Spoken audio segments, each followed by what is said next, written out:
Welcome, friends, to a gathering place for the curious and the brave. Do you ever feel a shiver run down your spine on a perfectly ordinary day? Does the rustle of leaves in the wind sometimes whisper secrets in your ear? We delve into the realm of the unexplained. These are true stories, whispered through generations, passed down from campfire to campfire, each one abrush with the unseen. So settle in, adjust the lights, and prepare to be chilled. Tonight, we share true scary stories.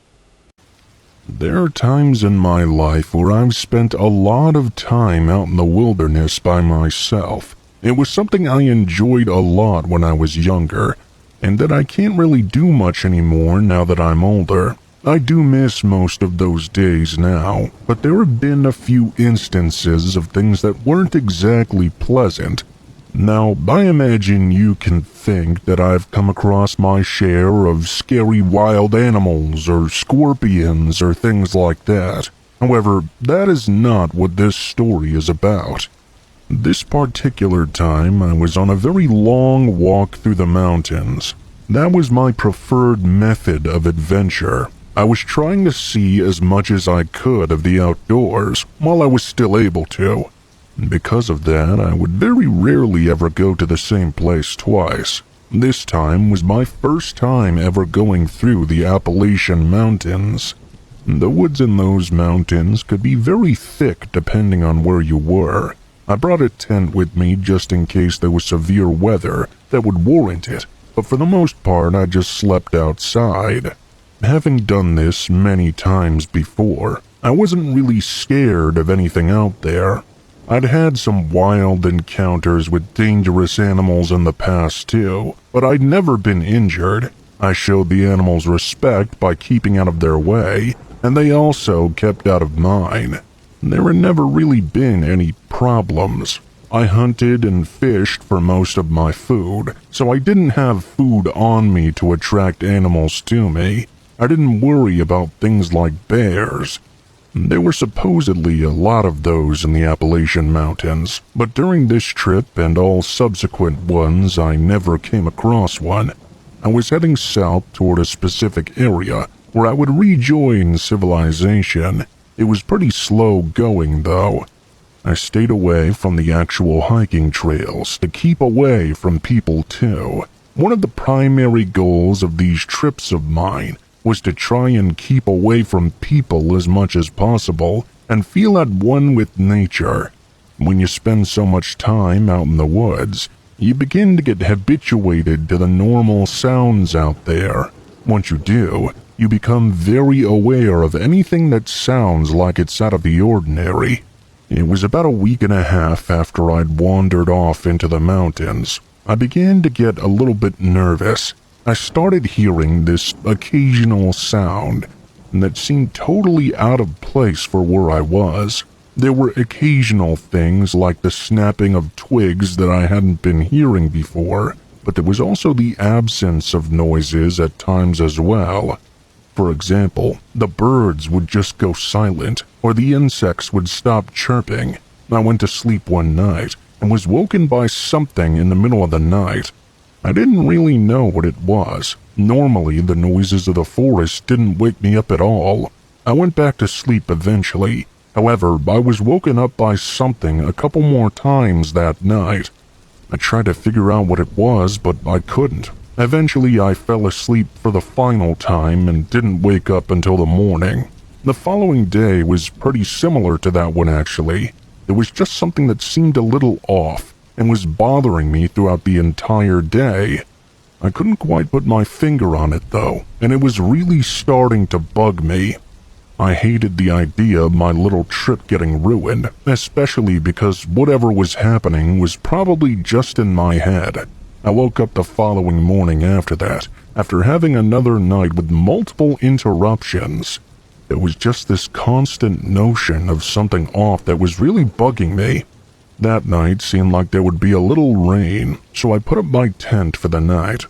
It did end up raining a little bit, but not that much. The following morning I felt pretty stiff, so I stayed laying down for a little longer than I normally would. When I finally climbed out of my tent though, I noticed something that scared the hell out of me. There was a really old doll swinging by its neck from a noose on one of the trees right outside my tent. It was set up in a spot that I would be sure to see at the moment I stepped outside. And the thing is, it had not been there the night before. For the first time since everything began feeling off, I actually began to feel scared. I suspected that the reason I had been feeling this way was because I was getting the feeling I was being watched. Of course, now that feeling had been amplified. Someone had to have been watching me in order to set that up, and their message was pretty clear. I wasn't really sure what I could do about it, though. I had a general map of the area, and I decided to detour toward a road. It would take me a while to get there, but I figured that was the safest thing to do. Somebody was obviously hostile and did not want me in this area. It took me a full day to make it to the road, and the whole time I kept feeling that someone was watching me. I didn't even feel comfortable when I did make it back to the road. I don't know if I kept going the way I had been going, if I would have come across something I wasn't supposed to see. But for some reason, someone really didn't want me to go into that area, and I got their message loud and clear.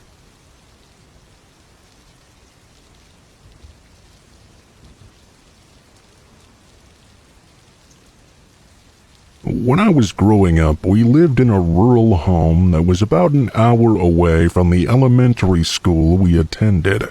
We would catch the bus to school every morning, but the bus did not come down the gravel road that we lived on. We would have to get up early in the morning when it was still dark outside, and after getting ready for school, we would walk along the road until we came to the paved road. And that's where the bus would pick us up and take us to school. It was usually still very dark out when the bus would arrive, and we would watch the sun rise as the bus took us on our way. There weren't a whole lot of houses along that walk either, only one small one that had another student living in it. That was my friend Jeff, who had been my best friend throughout all my school years. He would meet us when we walked by his house and walk us all the way to the bus stop. There was an even older house, though, that we always walked by. It seemed to be abandoned. It was completely boarded up, and according to my parents, no one had lived in that house for quite a long time. We were forbidden to go and explore it because our parents said it was very old and could be dangerous.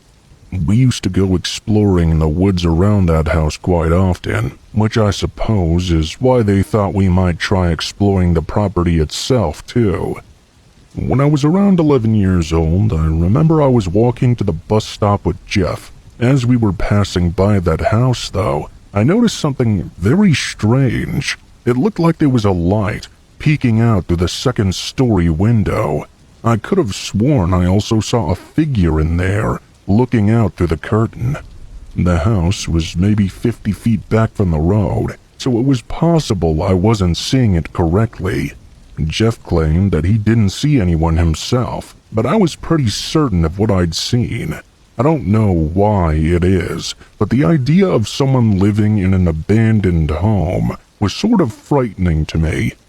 I became very nervous as I would walk by that house, but really only in the mornings when it was dark outside. In the afternoon, walking home, all that fear would go away, and I never noticed anything strange. I thought that perhaps that morning had been my imagination. Maybe I was just overthinking. I tried my best to leave it at that. That was until one day when Jeff's cousin was riding the bus home with us and got off at our stop. He was going to be staying the weekend over at Jeff's house. Well, Jeff had told his cousin, who I can't really recall the name of, that I had thought there was someone inside, so his cousin thought we should check it out. If any of us were scared to do this, and I know I definitely was, no one said anything about it. The yard was very unkempt, and the driveway was there but had been overgrown quite a bit. The three of us walked right up into the house. We stopped not far from the entrance. It had 3 steps leading up to a very old porch. My eyes kept snapping up at the window, trying to see if I could find the figure I had seen, but I didn't see anyone there. Jeff and his cousin dared me to go up on the porch and knock on the door. There was nothing I wanted to do less, but I couldn't wuss out in front of these guys. I decided to just do it and get it over with. I took my time walking up, but I knew I shouldn't take too long. Finally, I knocked on the door. I heard a noise that startled me, and I ran back to my friends who were laughing at me. Jeff's cousin had thrown a rock at the house to scare me, and that was the noise I had heard. When all three of us looked back at the house, though, for one moment, I caught someone looking out the front window at us. We all only saw them for a moment, before they quickly darted away out of sight. We were only 11, so we were pretty freaked out and ran away from the home. We still had quite vivid imaginations at that age. We thought that it might be a ghost or a crazy person living inside. If that wasn't scary enough, later that evening, Jeff came over to my home. I was surprised that he did, because it was so late and dark out. We often hung out after dark, but what he told me really surprised me. The old house was on fire, and he wanted me to come and see it. Well, my whole family went actually, and he was right. The house was burning down on the exact day we had all seen someone inside. This, of course, made us begin to wonder if whoever was in the home had something to hide, and they burnt the house down once they knew they had been discovered. I really don't know.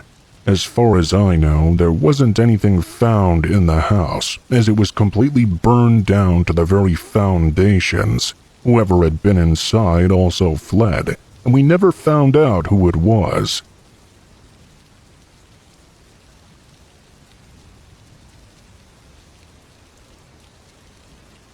When I first began driving, I was actually about 19 years old. I hadn't had an interest in driving before that, so I didn't do it until it became a necessity for me to do. In the beginning, I was really awful when it came to knowing where I was going. I would get lost a whole lot. My sense of direction is much better now, but it took quite a while before it got to be much better. My first really significant time getting lost was the scariest one of them all. I lived in the suburbs and had to take the freeway into the city for something. It sucked because I had never driven on the interstate before, and I was a bit scared. I did get to the city and get my errand taken care of, though. I was just as eager as can be to get back to the suburbs. I didn't realize, however, that I'd hopped onto the wrong interstate going home. They both started with the same number, so in my driving naivete at the time, I assumed I had taken the correct way. I was so focused on driving and the other cars around me that I didn't really notice right away that the surroundings were different than the ones I had been on before. I didn't know all the exits either, except the one I was looking for that was close to where I was living at the time. So I kept looking for it, but as I kept driving and driving, obviously that exit never showed up. I started to get a little bit worried. It wasn't until I had driven a whole hour and a half, though, that I really began to panic. I hadn't come across my exit yet, and I had no idea where it was. It wasn't until I came across a sign with an exit to a town I knew was over a 2-hour drive away from where I lived that I realized I had taken the wrong way. I wasn't sure what to do now. I knew I had driven out west and that I could go east in order to get back home, so I found an exit going east and decided to take that road and see how far it would get me.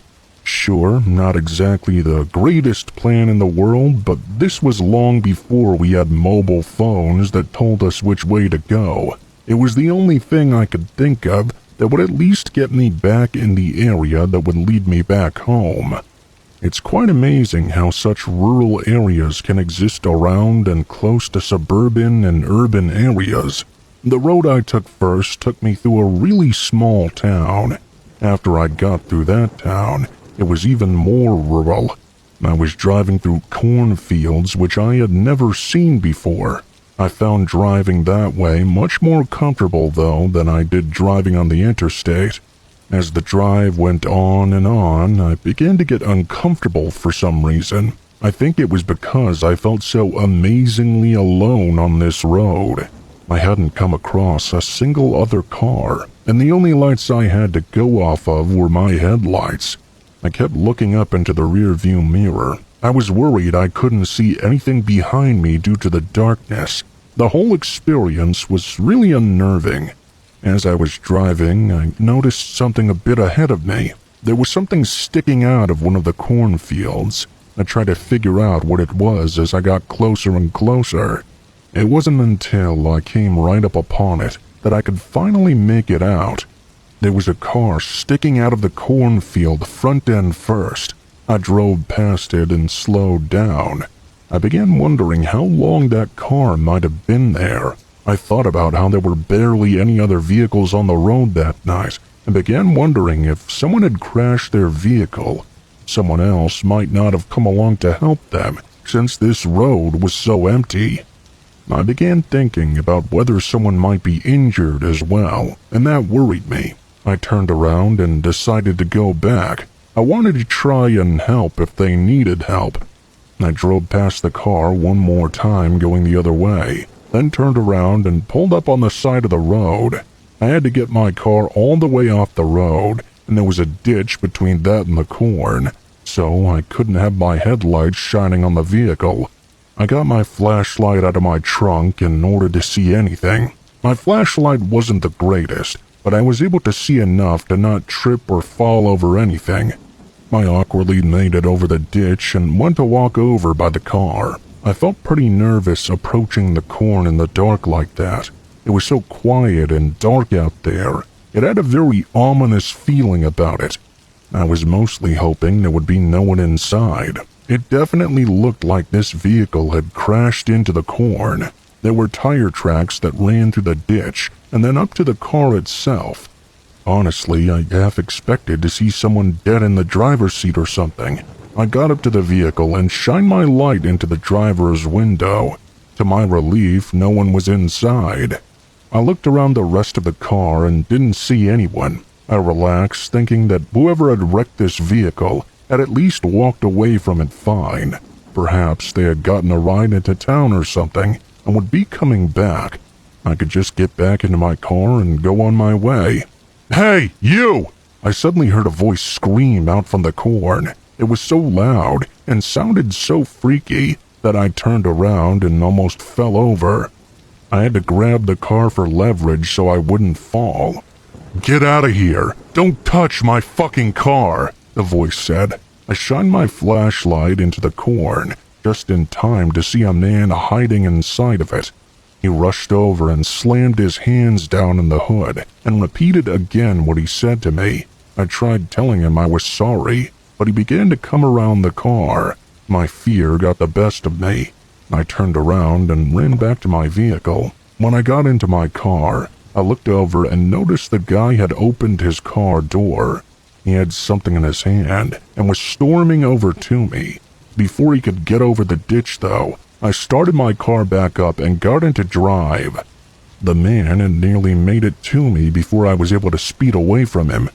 I looked back in my rearview mirror, seeing something shining in the red taillights behind me. Other than that, I couldn't make anything out. It took me a long time to calm down. I was so freaked out that I kept expecting the guy to pop out of my back seat and grab me. Yeah, I know that's supernatural horror movie nonsense, but I was pretty shaken up. It took me a while to calm down, and an even longer time before I was able to make it back to familiar territory. I don't know why that guy was hiding out in an abandoned cornfield, but he really scared the daylights out of me.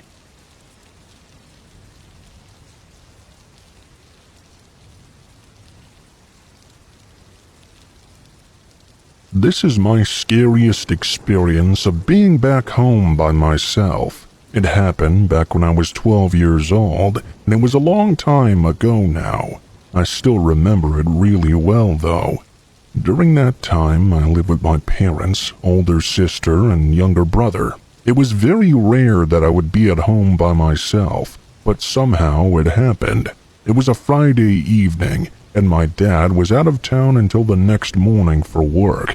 He didn't have to travel out of town a whole lot, but every now and then he did.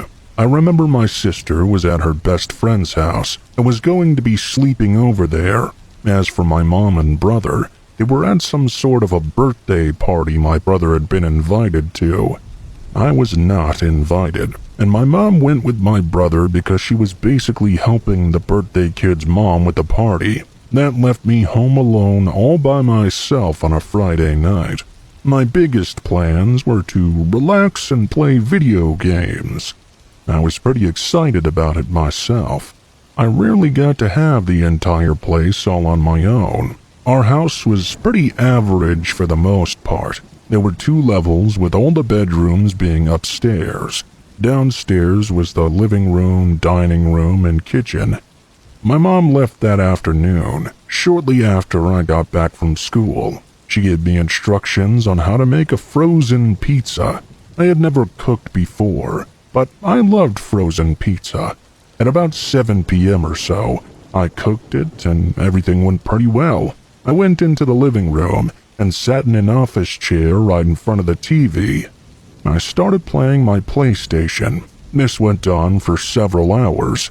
At about 9 o'clock at night, though, I suddenly heard the sound of somebody stepping onto the front step where our door was. The living room was at the front of the house, so it really wasn't that far away. When I heard the person walk onto the front step, I assumed it was my mom and brother returning from the birthday party. I kept playing, expecting to hear the door open at any point, but after several minutes gone by, nothing happened. Nobody entered, and I got curious. I got up and walked over to the front door to look outside. When I did, I didn't see anybody there. There was no one at the front door, and my mom's car was not in the driveway either. As I was looking, though, something caught my eye off to the left. I saw what appeared to be a man walking through the front yard, just barely in my line of sight. He disappeared past where I could see, towards the side of the house, or maybe the neighbor's yard. I couldn't really be sure. I was a little bit nervous after seeing this, but I assumed the man had left. I didn't know who he was or what he was doing. I kept watching the front yard for a minute or two and saw no more further movement. After that, I returned to my video games, but I couldn't help being creeped out by what I had seen. I was trying to take my mind off of it, and after about 10 minutes, it was finally starting to work. That is, until I suddenly heard another sound, the sound of someone trying to open the back door of our home. Our back door was connected to the kitchen and went out to the patio. This sound was much louder. I instantly stood up and ran over to the phone. I called my mom's number. During that time, I didn't hear any more noises. I told my mom that somebody was trying to get in through the back door, and she told me to call the police. She also told me she would be home as soon as she could, but the birthday party was still going on. After that, I ran upstairs to my bedroom. Once I was in there, I called the police and told them that I thought somebody was trying to break in. After giving them my address, I went and hid behind my bed. I covered myself with tons of blankets. I was really too scared to want to know what was going on. As I waited for the police to arrive, all I could do was hope the man had already left and not tried breaking in any further. I wasn't hearing anything, but then again, I was covered by a pile of blankets. It felt like forever, but maybe 10 minutes later, the police arrived. I remember I got a call on the phone and was told they were there. I never would have gone down otherwise. I got up, but I could hear people talking, so I stayed in my bedroom. I remember a while later there was a knock at my bedroom door. I was terrified until I heard a voice on the other side, saying it was the police. I answered the door, and there was an officer there. He told me they'd actually caught the man, who had broken in and been hiding inside. I was told the police got there right in the nick of time. The man had got the back door to the house open and had just entered and started hiding when the police arrived.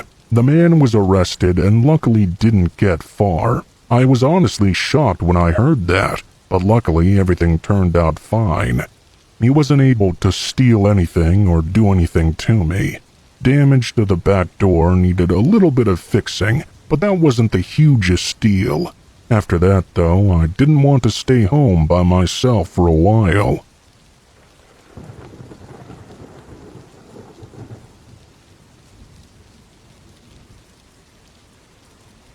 A couple of years back, my wife and I threw a Halloween party for our kids and a few of their friends. The deal was we'd entertain the kids until around 8 o'clock that evening. Then they'd head off to their respective houses to finish their nights off with Halloween sleepovers. In turn, that allowed my wife and I to throw a grown-up Halloween party, and it had been both of our favorite holidays growing up. And since we'd promised to spend the holidays with my wife's side of the family, we threw the All Hallows Eve bash to spend some time with mine. It was definitely a family affair, just not quite wholesome enough to warrant having the kids in the house.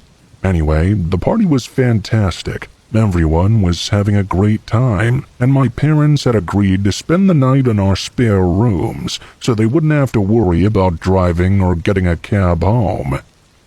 That meant my father and I ended up huddled up around the fire pit. It was around 1 in the morning. I was finishing off any beer we could find, while making each other laugh and telling each other stories. At some point, I asked my dad if he knew any spooky campfire stories. I wasn't seriously asking him. It was more that I'd asked him half-jokingly, because it was technically still Halloween night. As it turned out, he did have one to tell me. A creepy story he'd kept secret from me for almost 35 years. You see, my dad grew up in a small town in Ohio. He eventually moved back to Cincinnati, where he met my mom and had us kids. For college, my dad went to UC Irvine, which is out of California, about 30 miles south of LA. He said that he did love it out there, but he knew he wanted to come home at some point. He reminisced that his days as a beach bum are some of the most treasured memories of his youth. I knew that, of course, but what I didn't know was that apparently my dad had dated some smoking hot windsurfer chick that he'd met on Newport Beach.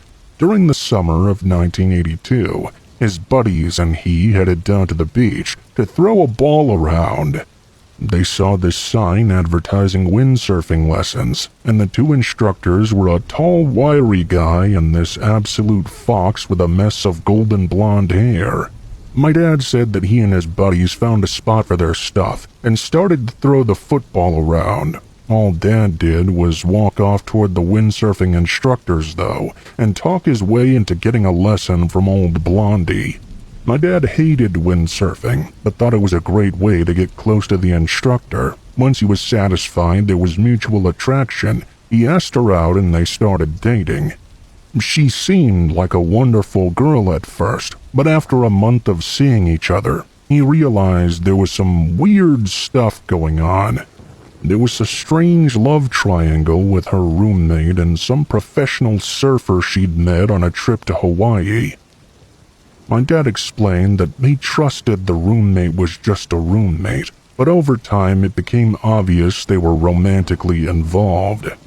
He didn't mind her dating other guys, they weren't official or anything like that, but what he did mind was her duplicity in trying to lie to him. She hadn't been honest with him from the get-go, and as they say these days, that's a big red flag. They stopped seeing each other, and eventually my dad moved back to Cincinnati. He started what became our family. Now cut to 1994. I was 6, my little brother was 3, and for my dad, the memory of Blondie and her weird love triangle was a distant memory. One day he opened up a newspaper, and there she was. He didn't recognize her at first, to the point he thought the name was just a coincidence, but there was no coincidence at all. The woman in the newspaper was the very same one he dated while in California. Her name was Dana Sue Gray. For those of you unfamiliar, she murdered many people in early 1994 and used their credit cards to go on a shopping spree. Once she realized there was a big manhunt for her, she cut off all her hair and dyed it black.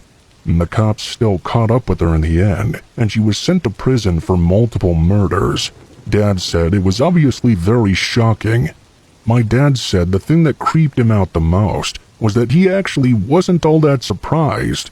Sure, he was shocked that she had murdered many people, but it seemed in character to him, especially toward the end of the relationship.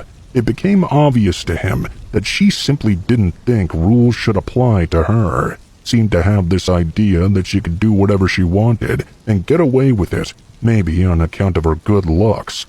My dad said it was very scary, thinking that a minor and irritating personality disorder had grown and grown until one day she thought she could murder people and go on shopping trips with their credit cards, and the law would never catch up to her. It makes me think that psychological stuff like that is almost like a sort of cancer. You have to deal with it when it's small and manageable, or you let it grow and spread until it's far late to ever recover. What used to be a single flaw has taken over a person completely.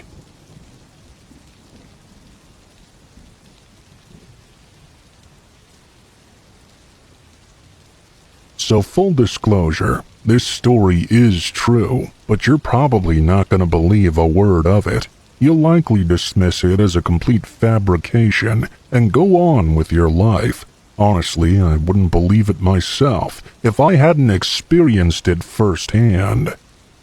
There isn't much I can do, though, to convince anyone this isn't something out of a Stephen King novel. There seems to be a trend to these sorts of unbelievable experiences. They always seem to happen when you're all alone, and almost always at night. These are the exact circumstances of my particular experience. By the way, I'm a journalist, and writing is what I do for a living. Because of that, my wording can be quite strange. I'll try to remain as grounded and concise as I possibly can, though. I don't expect you to just believe my story, but I ask you to at least listen and consider if it may be real. It was fall of 2006 in my hometown of Austin, Texas. I was a senior in high school back then and found myself in the unfortunate position of having to walk to and from school every day. The transmission on my Chevy Malibu went bad, and I was saving up to buy a new car before I started college, which was roughly a year away or so. One morning, during a homeroom, the entire school was called into the gymnasium for an important announcement. Once everyone was settled down, our principal, Mr. Keller, approached the podium and gave some rather unpleasant news. Over the screechy PA system, he informed us that one of our classmates, a young freshman named Stephanie, had died in a hit-and-run the day before. I had vaguely recalled hearing something about that on the radio, but I didn't know all the details until then. It was definitely a tragedy, and very alarming. I didn't know the girl personally, but I couldn't help but bring myself to think of some unhinged guy just riding around town, not a care in the world after running a young girl over. They couldn't tell whether it was an accident or on purpose either. I felt I was at risk of being a potential target. I was one of the only seniors to walk home when school let out. I couldn't ask any of my friends for a ride because most of them either took the bus home or had jobs they had to be at after school. My place was about a 20-minute walk away from the school, so not too bad, but the route I took led me down some rather obscure back roads that someone could easily get lost on. I tried to brush off the idea that someone had deliberately killed this girl. I mean, Austin did have its fair share of drunk drivers, and it was also possible that it was just an irresponsible person looking at a cell phone or something at the time. I hoped the police would apprehend whoever took her life away at such a young age. 1 week later, the school held a memorial for Stephanie, and the police continued their investigation. The community had pretty much moved on, though. It was a Friday, and me and a friend of mine, Mike, decided to ride over to his house after school and get his older brother Roger to buy us some alcohol. We all sat on the back porch and shot the shit for a while. We played some darts, and before I knew it, it was already midnight. I had some work-related stuff to do the next day, and didn't really want to crash at Mike's place. It would be more convenient for me to go home. Mike was passed out on the back porch, and I told his brother that my dad was coming to pick me up. That was a lie, of course. I didn't want to inconvenience Roger by asking him to give me a ride home, and to be honest, I don't think he was in any condition to drive anywhere either. I had been drinking myself, but I wasn't dead drunk or anything. My house was only a 15-minute walk away from Mike's place, so I drew a mustache on Mike's face with a black marker and said my goodbyes to Roger. I set off on foot and eventually got to a dark, narrow back street that connected my neighborhood to Mike's. This stretch of road went on for about a half-mile, but once you got to the end, my house was just around the corner. This road was completely dark at night. There were some dimly lit old-fashioned lampposts that lined the sidewalk, but most of them didn't even work, and the ones that did provided very little light at all. This was a road I usually didn't take on my walks home from school, and rarely ever walked the streets of Austin in the dead of night. Under the circumstances, I was feeling a bit on edge. I got about halfway down the road when one of the light posts went out. Great, I muttered to myself, as a sense of unease began to grow. I stood still to allow my eyes to adjust for a moment. It must have been a new moon out that night, because I don't recall there being very much moonlight in the sky. After I eventually continued to make my way down the dark road, the tree formation to my right opened up, and I could see some floodlights in the far distance. That did brighten up things to see where I was going. After another minute or two, though, I heard something that made my blood literally turn to ice. It was the sound of a car's engine roaring to life, followed by a loud rattling noise. It's the kind of sound that's commonplace at vintage car shows, but when you're alone on a dark, isolated road in the middle of the night, that sound is terrifying. I remembered what happened to Stephanie just a week prior and began to scan my surroundings, looking for whatever was producing this noise. I didn't even consider that I may have been overreacting. There were no headlights in sight, though, and the sound was coming from somewhere very close by. That meant that whoever had started up the car was on the same road that I was on, with their lights off for whatever reason. I reached a section of the road where the distant floodlights were blocked out by a large wall that led to the entrance of my neighborhood. The road also curved, which meant there was nothing but an empty black void ahead of me. As I approached, I was reasonably sure that that's where the rattling noise of that car was coming from. I dreaded the idea of having to walk towards this noise to get back to my home. I decided my best option was to wait and see what would happen. The rational part of my mind was trying to convince me this was just some random driver out for the night, or a prank of some kind, but the danger I felt in front of me said otherwise. I slowly walked over to the opposite side of the road, toward the lamppost. As soon as I got to the other side, the engine suddenly stopped. As I stared into the darkness, my heart began to beat faster, and I could sense some serious shit was about to go down. Suddenly, a pair of bright headlights came on, and this mysterious car shot out of the darkness and came driving right for me. The blinding light momentarily stunned me, and I only had seconds to act before the car rammed into me with the force of a freight train. I managed to get myself to leap back toward the open road, with the car missing me by mere inches. I collapsed onto the concrete as the sound of tires screeching rang out. I stood up and turned around to see if the car was going to attempt to finish the job. When I got to my feet, though, I saw that nothing was there. It was an empty street. Nothing at all. There was no way a car that had just missed me by mere inches could have vanished into thin air without so much as a fading headlight in the distance. In the moments that followed, I wasn't quite sure what to do with myself. After the panic and shock subsided, I decided the best course of action was to haul ass back to my home. I went through all of the possibilities. Perhaps I'd had more to drink than I thought and was almost hit by a passing car. But that doesn't really hold up. I've been completely shit-faced before, and I was well below my limit that night. The car's engine revving in the dark was also enough to chase away any buzz I was feeling in the moment. I just remember those headlights rushing toward me and seeing my life flash before my eyes right before jumping out of the way. This thing sounded like someone put a lot of work into the engine to make it sound like a real monster. I only saw a quick glimpse of what was behind the headlights, and I'm certain it was one of those classic muscle cars, maybe an old Camaro or something. I'm not quite sure, as I'm not really a super huge car person. What really baffles me, though, is that they seem to somehow disappear as I jumped out of their way.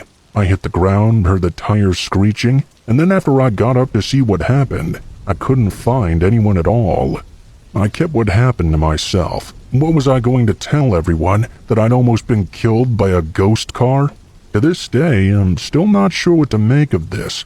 I sometimes entertain the possibility there was some kind of freakish nightmare. But I know that's not true. It's worth noting that the local police never found the car that hit Stephanie either, and her death remains unsolved.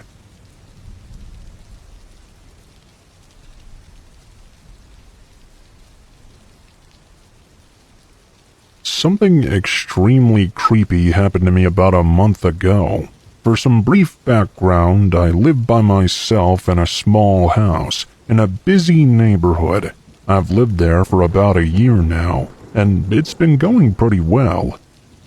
I plan to move out into a bit of a larger house in a nicer neighborhood once I had more money saved up. I work an office job with pretty standard hours. Well, one day, after getting back home from work, I went to get my mail like usual, and I noticed an envelope in the mailbox that looked different from the others. I didn't know where it had come from, and there were no stamps on it of any kind. I was curious about what this could be, so I decided to open that one up first. I went inside and opened up the envelope, only to see some pictures inside. They appeared to be printed on a piece of paper, and not in very good quality either, like they hadn't been developed or anything. There were 5 different photos, and they were all of me. One was of me on the sidewalk. Every day when I went to work, I had to park in a lot that was a few blocks away, and then walk there on the side of the street. The city was usually pretty busy, so I hadn't noticed anyone paying any particular attention to me or anything. The other photos were all of me as well. Some were of me in the lot getting out of my car. The last one was me in my car at a stoplight. I was really creeped out by all of this, obviously. There was no words or writing or anything, just these photos of me. I didn't know what to make of it. Was somebody stalking me? The pictures were taken from a decent way away, and they appeared to be zoomed in quite a bit. I had no idea as to where they could have been taken from, or why this person was taking photos of me. I went to the police station that very same night. I told them the whole story, that I'd gotten these pictures in an envelope in the mail, with no explanation. I talked with the police for a while, but at the end of the day, there wasn't a whole lot that could be done here. It wasn't like the person had threatened me or anything. There was no law against taking pictures in public. They told me to keep them posted, though, and try to see if I noticed anything else out of place. Over the next few days at work, I actually looked all around. Whenever I got out of my car, when I walked to and from the office, it could have been anyone, though. There were so many buildings in the area, and so many possible hiding places. The only good news was that over the next few days I didn't receive any more pictures. That changed about a week after the first batch though. I got another envelope in my mailbox. This time there were 5 more pictures, all of me once more. This time though, they were all various shots of me getting out of my car when I got home from work, or going about my home. I was terrified. This person knew where I lived. I looked around outside, but didn't notice anyone on my street. It could get pretty busy in my neighborhood sometimes, so it would be easy to not be as noticeable. After that happened, I told the police again, but there still wasn't much they could do. After that happened, I didn't receive another envelope, which really surprised me. It's been about a month and everything's been fine. I don't know if I will get any more, or if this person has stopped doing all of this. It still really worries me though. I'm currently looking for another place to live, either an apartment or another house. I also found a different parking lot for work. I'm not sure if that had any impact on the person not taking pictures of me or what. I still wonder who they are and what they want from me.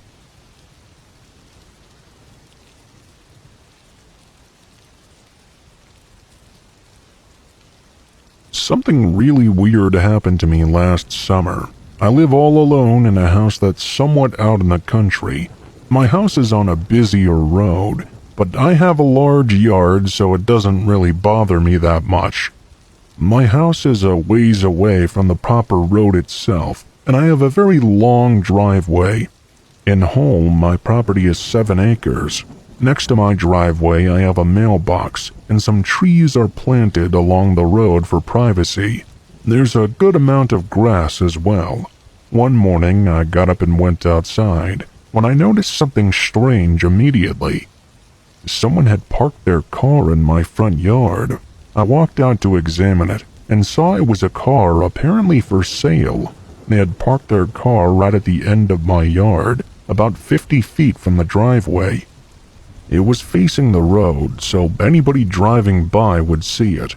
The car was what looked to be a red 2002 Dodge Neon.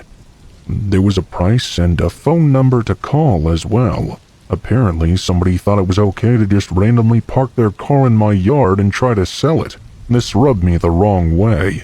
I took out my phone and dialed the number on the sign. A man picked up, and I asked if he was the one selling that Neon. He said that he was, and I told him he'd parked it in my front yard. Then I told him I didn't want him parking there. I asked him to move it somewhere else on the road. The man claimed that his friend had said he knew me, and that I'd said it was perfectly all right. When I asked him the friend's name, he said John Newman. Well, I didn't know anybody named John Newman. I figured this guy was just making this up on the spot. I told him to just move the car as soon as possible. He said he would, and then hung up on me. I didn't know who this guy was or why he decided to park his car on my place in particular, but for the rest of the day he did not come by or move it at all. I even checked outside before I went to bed that night. Still had not moved a single inch. I guessed I would simply call him the next day and ask him once more. Well, the next morning, I got up and went outside. It was around 7 a.m., and I noticed the car was gone. I guessed he'd moved it sometime in the middle of the night. That was kinda weird, but I was happy it was off my property at least. I then noticed something else. My mailbox was broken. The guy must have run it over or something. It was completely split in half and lying on the ground. I guessed he probably did it out of spite. I called him again, and when he answered, I told him he'd run over my mailbox. Of course he denied it, and I chewed him out a bit. I told him he'd better come back and fix it, or else buy me a new one. Either that, or I was going to call the police. He didn't say anything, just hung up on me. After that, I thought about what I should do. I ended up just deciding to get a new mailbox myself. In my mind, it wasn't worth calling the cops over this. I was really mad, but at least he'd moved his car from my property. I figured that would be that, but it wasn't. That same night, I was at home by myself in the kitchen. It was around 9 or 10 p.m. when I heard a noise coming from out front.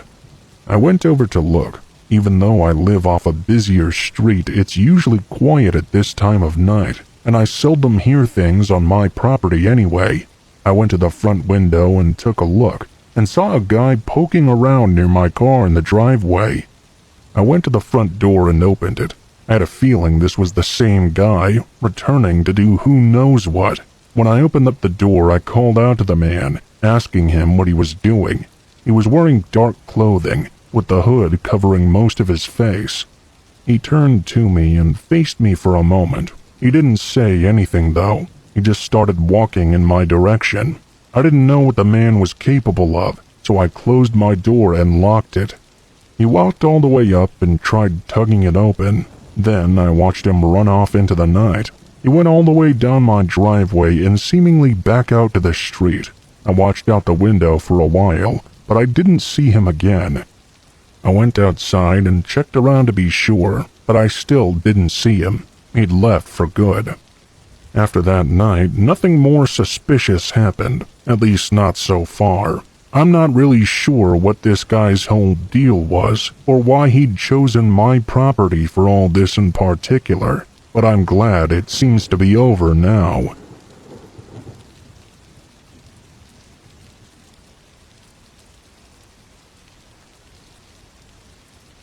This happened a few hours ago during my night shift, and for some reason was so disturbing to me.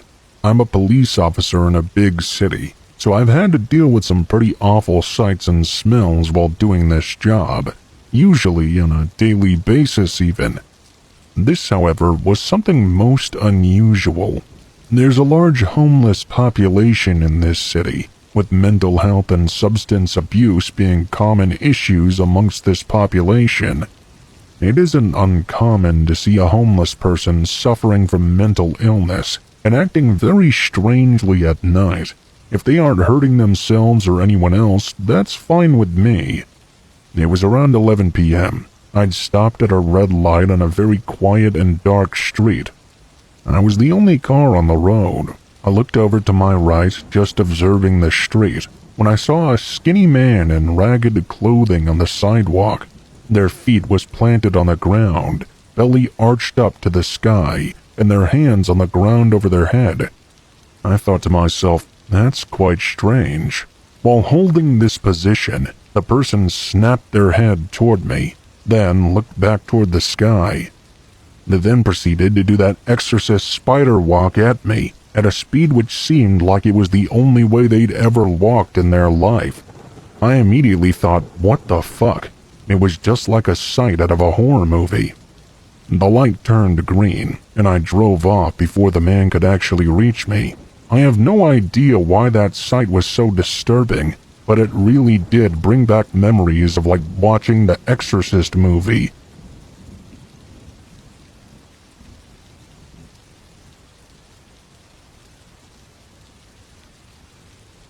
This takes place in 1985, when I was 18 years old.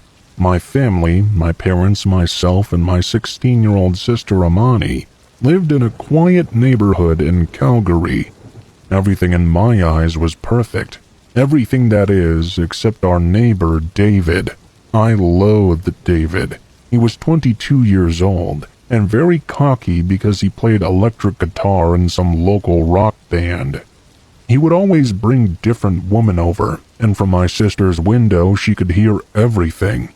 Whenever Amani and I walked home from school, a shirtless David would conveniently be there, doing bicep curls in his front yard. Every day he tried to find a way to interact with Amani. She would greet him back to be polite, but I always got a gross feeling about it. He would just stare at her until she entered the house. His eyes were so intense, and it was very predatory and off-putting. I'm now going to tell you what happened to my sister. It was a very hot Saturday night, and our parents were away for some reason. Amani was sleeping, but she was awoken by the sound of her window blinds twisting around. Amani immediately got up and turned on her lights, only to be met of the sight of David entering her room through the window. Amani was caught completely by surprise, which left her unable to speak. He told her not to scream and said he needed something from her. She began to tear up. She was convinced David was going to assault and kill her. He grabbed her face with his hand and began to wipe her tears. He bluntly told her he was going to marry her and took out a ring he said his mom had given him to give to a lucky girl one day. She tried to tell him no, but he, still holding her face, said they'd move to Mexico or South America and escape everything. She said no louder and tried to push him away from her. In response, he got extremely angry and hit her and told her if she refused again, he would kill her and me right now. She became so overwhelmed with fear she passed out. At that point, I heard a loud thump from my sister's room, which happened to be her hitting the ground. Immediately, I knew something was wrong, so I ran over. There David was, having picked her up and holding her in a bridal carry like a messed-up groom. Judging by the intense smell in the room, he was dead drunk. I screamed at David, which startled him enough to let her go. He dropped Amani right there on the floor. He then jumped out the window, and I immediately called the police. David did not go to jail, but he had to attend mandatory anger management classes and was put under house arrest. Needless to say, my family moved shortly thereafter.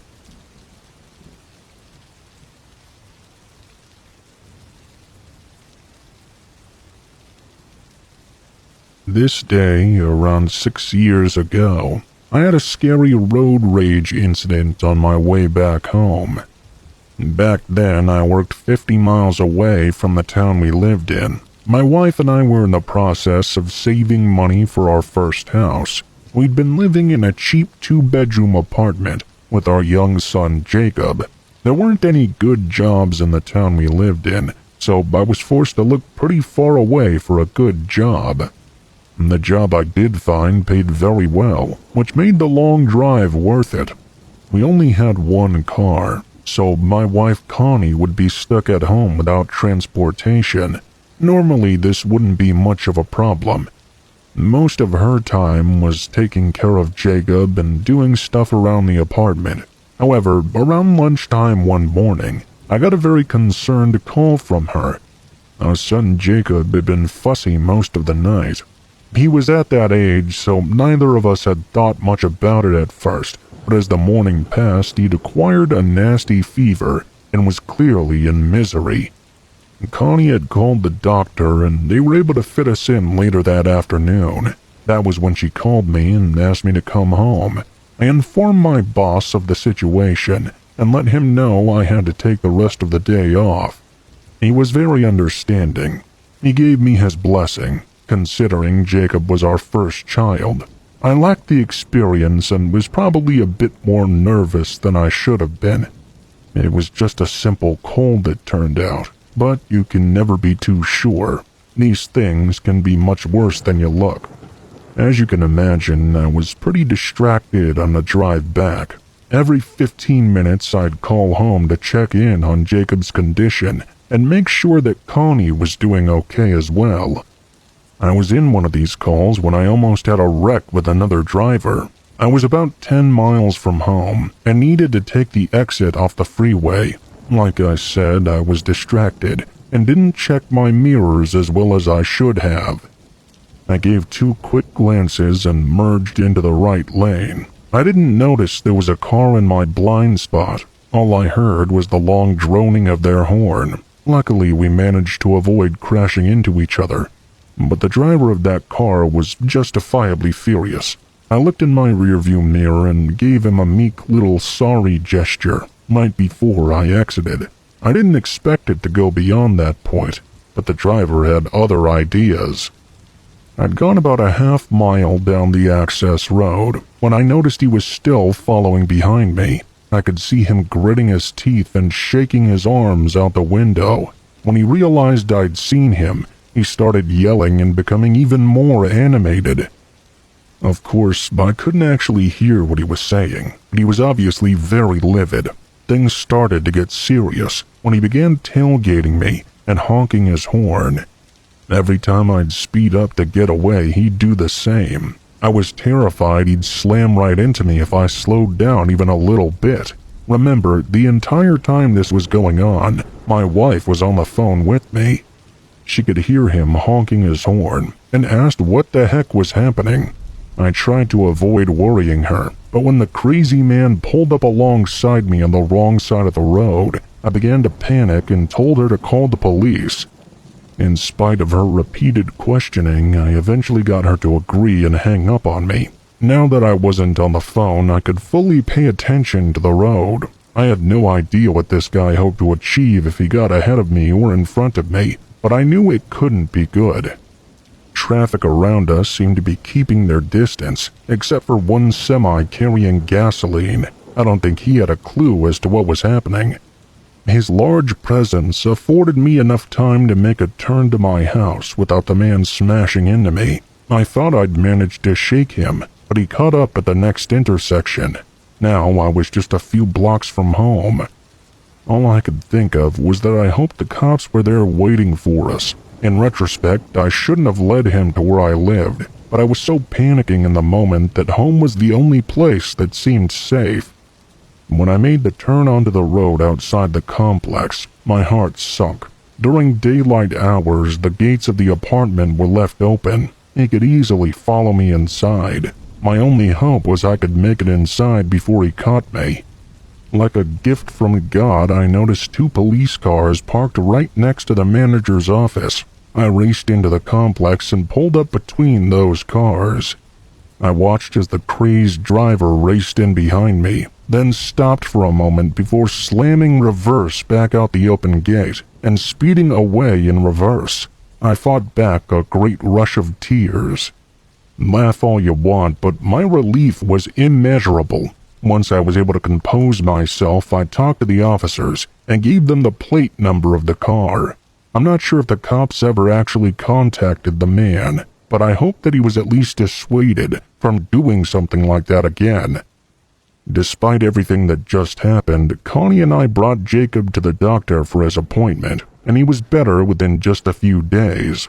For the next few weeks, I made sure to come and go at different times, just in case that nut was waiting for me.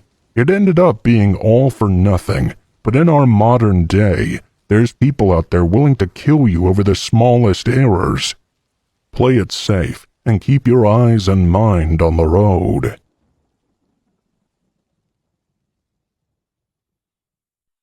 Don't forget to hit that subscribe button and that little notification bell so you never miss a story. And if you have your own encounter you'd like to share, leave a comment below. Who knows, it might just find its way into a future video.